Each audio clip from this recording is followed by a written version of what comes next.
উঠেন আমাদের বাড়ি থেকে। কে বলছে আমাদের বাড়িতে আসার জন্য?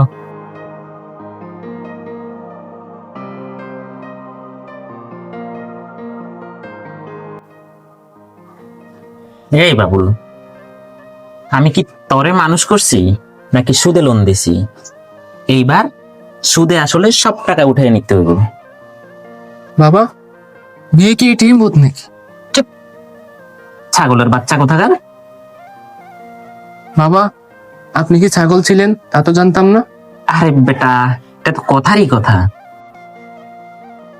ভাই কুদ্দুস, আরে ময়নাফা, আজকে এমন পাত্রী দেখামু, মেয়ে তো সুন্দর রে, আর মেয়ের বাবা পকেট একবারে টুটুম্বুর।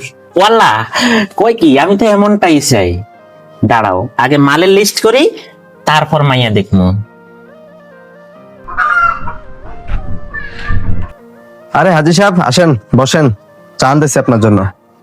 আরে ভাই, বসেন।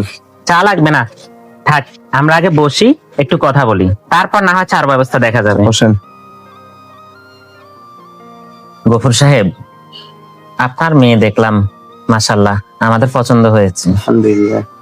আমরাও খুব সাধারণ মানুষ, আমরা বেশি কিছু চাই না। এই সামান্য একটা ফ্রিজ, একটা টিভি, একটা স্মার্টফোন, ওলার জন্য একটা মোটরসাইকেল, আর বুঝিনি তো বিয়া শাদীর ব্যাপার, বড় অনুষ্ঠান সামলাইতে হইব, নগদ 2 লাখ টাকা হলে খুব ভালো হয়। আস্তাগফিরুল্লাহ, এটা বিয়ে নাকি ডাকাতি? হাজি সাহেব, আমার মেয়েকে ফ্যাক্টরি যে সাথে মেশিন ফিরে দিব। কুদ্দুস ভাই, একটু কম বললে কি হয় না? দেখেন না মানুষ খেপে যায়। আরে কি যে বলেন, কম বললে আমার মান সম্মান থাকবো? বাবা, আমাদের মান সম্মান তো এমনিতেই নেই।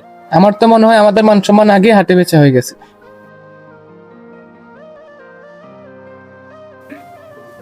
আরে হাজি সাহেব আসেন, বসেন। মুমিন ভাই, আপনার মায়া আমরা দেখছি, আমাদের ছেলেও দেখছে, মেয়ে খুব ভালো লাগছে, মাশাআল্লাহ। আমাদের মেয়ে কিন্তু খুব শান্ত। শুধু শান্ত হলে চলবে? শান্ত হলে কিন্তু সংসার ভালো হয়, এটা জানেন? তবে সাথে যদি একটা প্রাইভেট কার হয়, এই ভালোর গতিটা আরো বেড়ে চলবে। কার? আমরা কি মেয়ের বিয়ে দিতেছি নাকি রেন্ট এ কার দিতেছি? হাজি সাহেব, ডিলার কি আপনি নাকি আপনার ছেলে? উঠেন আমাদের বাড়ি থেকে। কে বলছে আমাদের বাড়িতে আসার জন্য? মেয়ে বিয়ে দিব না আপনাদের কাছে। ভাই, এই দাবি ওই দাবি না মানলে চলেন, আমরা মেয়ের পথে শোরুম খুলি।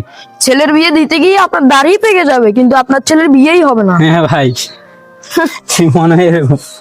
বাবা, আমি মানুষ হতে চাই, দালাল না। মানে কুদ্দুস ভাই, আজকাল যৌতুক চাইতে গেলে মেয়ে জোটে না, মেয়ের বদলে বেজ্জতি জোটে। আমি আমার ভুল বুঝতে পারছি। আমি তোমাদের সাক্ষী রেখে ঘোষণা করছি, আমার ছেলের বিয়েতে আমি 1 টাকা যৌতুক নিব না। আমি ছেলের জন্য একটা মেয়ে আনতে চাই, বউ করে, যৌতুক নয়, যে মেয়ের কারণে একটা সুন্দর সংসার গড়ে উঠবে।